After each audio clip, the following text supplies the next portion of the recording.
Good morning, my dear students. I welcome you all to the science class after the midterm. I hope all of you have performed well in the examination.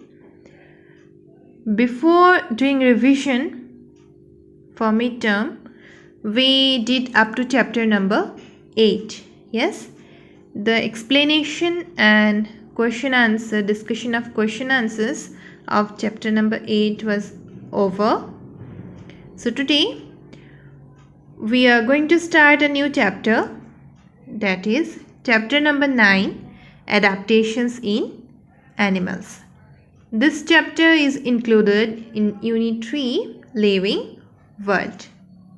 Now let us know what we will learn from this chapter. The types of animals, adaptations in animals, and also about endangered animals. So these are the main 3 topics of this chapter. Now let us start today's class. In our surrounding, there are different kinds of animals. Yes. As we can see, some animals live in hot, dry deserts, some live in cold mountains, and some in water. Yes. So, in various places, various animals are found. The home or natural environment in which an animal lives is called its habitat. Yes. So what is habitat? The home or natural environment in which an animal lives is called its habitat. Yes. Here one activity it is given in page number B9. You have to do it in your book using your pencil. Yes. Now let us discuss about the types of animals. How many types of animals are there? What are they? We are going to learn that. Mainly, animals can be divided into 2 groups, invertebrates and vertebrates. What are they? We will discuss them also. Yes. First, let us know what are invertebrates. Yes.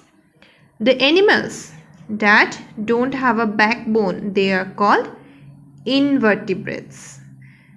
Many small animals like snail, spider, insects, worms, they are included in this group. Butterfly, cockroach, ant and beetle are also insects. Yes.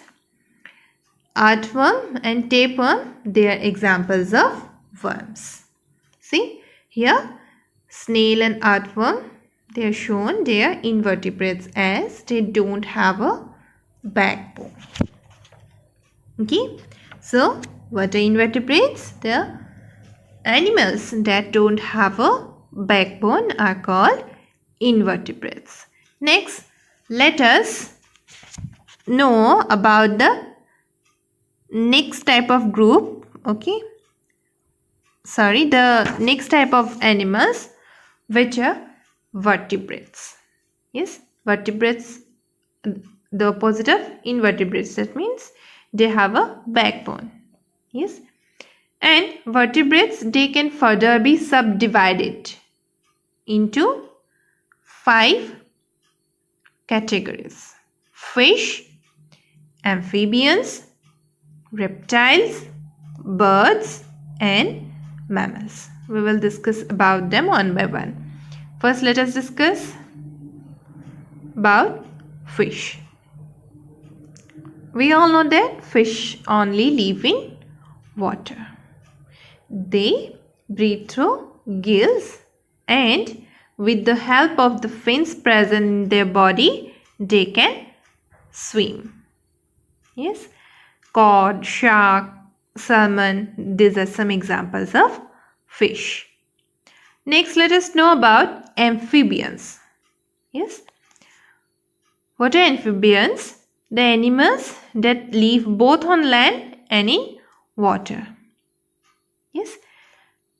While they live on land, they breathe through lungs, and while in water, they breathe through moist skin.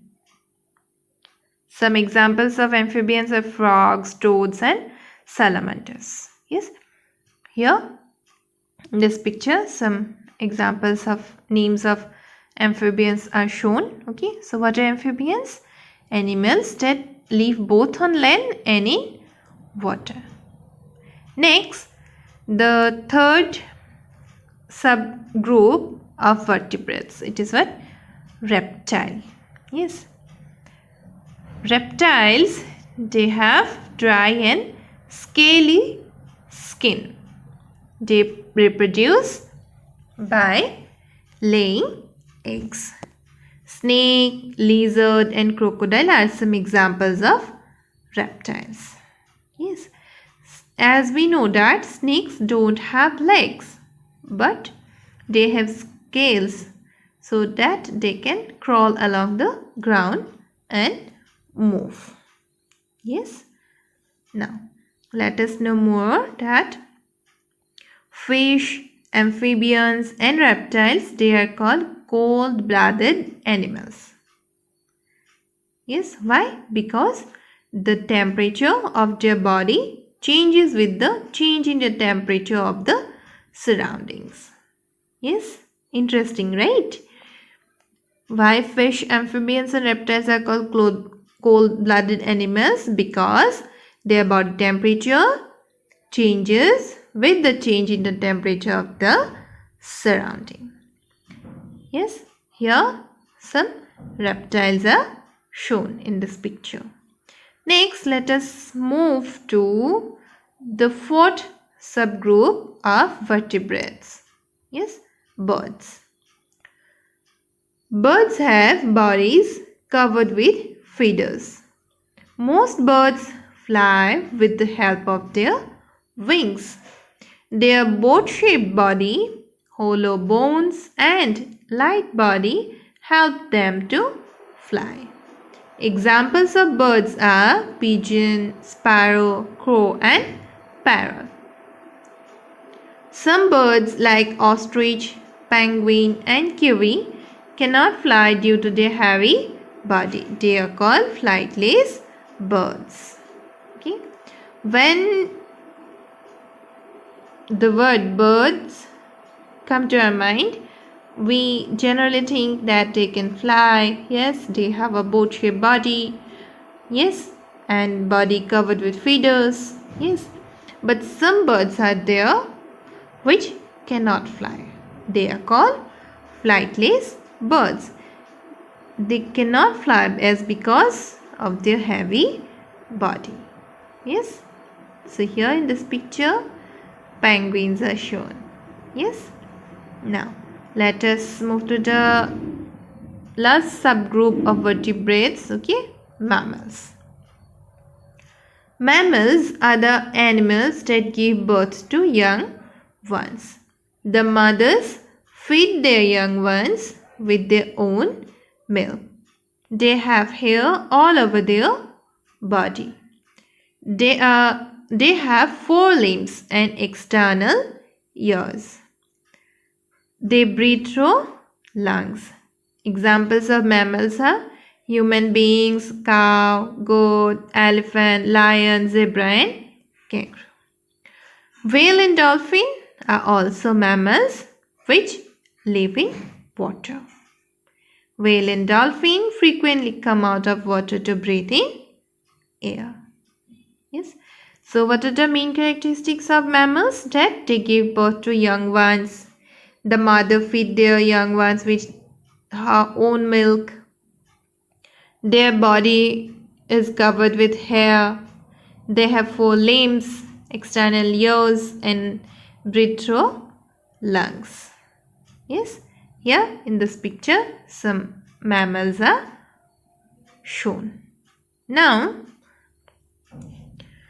birds and mammals, they are called warm-blooded animals because they have a constant body temperature which does not change with the change in the temperature of the surrounding.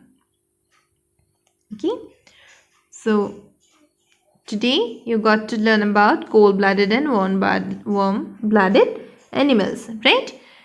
Cold-blooded are what?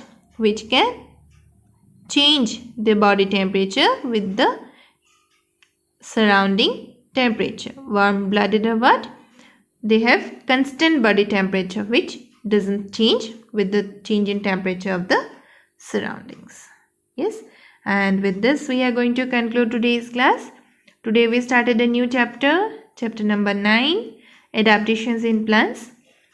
We discussed about the types of animals, vertebrates and invertebrates, and we also discussed about all the 5 sub parts of vertebrates. Yes, those are fish, reptiles, amphibians, birds and mammals. In our next class, we will discuss the next topic, which is adaptations in animals. So that's all for today. Thank you everyone.